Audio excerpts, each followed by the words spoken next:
Yo, what's up guys, it is your boy Knox or Grant here, and I have a really cool video for you guys. Today we're going to be discussing the H1Z1 update.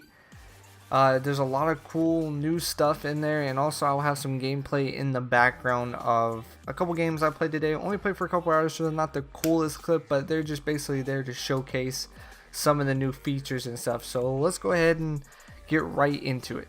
So the first thing there is team follow cans. So if you're playing duos or fives with teammates, you know, with friends, whatever, you'll be able to spectate them. So that's a really cool feature. It's something everybody's been asking for a long time. The next thing they added was the ping log. So you'll have to test your connection before you enter into a server. They also have the new East Coast servers, and they had those a couple days ago, but in an update, but at the same time you could never actually get into a game because there weren't enough people. But now there's plenty of people in it, and I'm actually from the East Coast, so the ping's really good for me.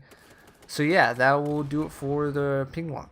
So if you guys don't know what the ping lock is for, what it is if you have a ping of over 150, it doesn't allow you to go into that server, and that's so that people from other parts of the world don't go into like the US server and vice versa, so that, you know, everybody has a good connection and there's no lagging and things like that.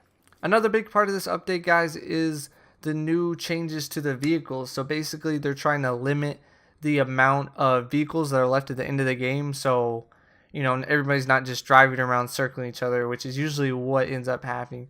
Basically, as your vehicle gets shot, it gets worse, the condition gets worse, and the speed goes down, you can't use your boost, things like that. So it basically makes it worse to be in a vehicle that's damaged.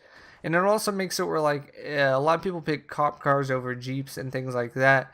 But if a cop car is at 30 and a Jeep's at 50, you definitely want to take the Jeep, because the cop car is going to be so slow and so damaged, you're not going to be able to do anything with it. And another big part of the update is the new hip feedback, which basically is just completely changed from what it was.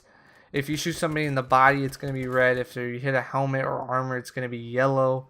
And if you shoot a vehicle, it's going to be white. So a lot of times you wouldn't know if you're hitting a vehicle or not, but now you're definitely going to know. So if you shoot someone in the head or their armor, it makes a different sound, which it did that before, but now it's a little bit more distinct. And there's also a visual effect where the armor comes off or the helmet comes off. So it helps you really understand, you know, where they're at health wise, and if they have armor, or if you shot off their helmet, stuff like that. If you guys didn't know, you can also turn that stuff off. Like, there's this new effect not only with the colors and the sounds, but there's a whole new like hit marker that it like takes up a lot of your screen when you hit somebody. So you can't turn that back on the classic. You just gotta go to the settings and then graphics, I believe, and you can turn that off, because a lot of people don't like that, including myself. And they also made a lot of small and minor changes, like optimization to different cities and neighborhoods, so you get a better FPS. I don't know if it's really working. It hasn't really shown much of an improvement for me. And also other little things like, you know, there's always this floating tree, there's this like invisible car, things like that. The only real weapon changes they made was the Magnum. Before, the Magnum had basically no bullet drop, and you could shoot it from a mile away, and all you had to do was aim at them. You didn't have to account for anything. So basically they changed the bullet travel time and increased the bullet drop from a certain distance. Besides that, guys, there's just a little... oh my god. Besides that, guys, there's just a few small things they changed, like fixing the AK reload and, you know, glitching through doors and things like that, which are actually big deals. And it also says right here, falling through like the world when you first spawn in, which those are big things, but at the same time they're small fixes that they can make and they have done to improve the game. So that basically wraps it up for all the different changes they made throughout this update.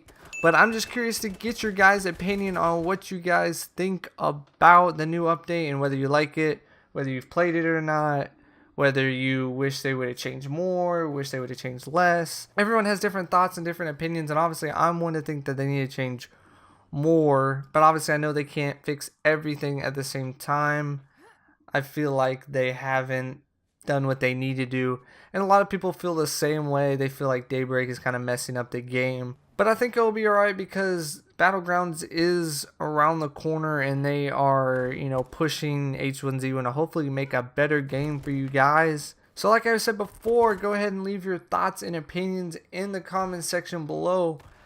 And that's pretty much it for me, guys. Thanks so much for watching, and as always, don't forget to leave a like and subscribe, and I'll see you guys next video.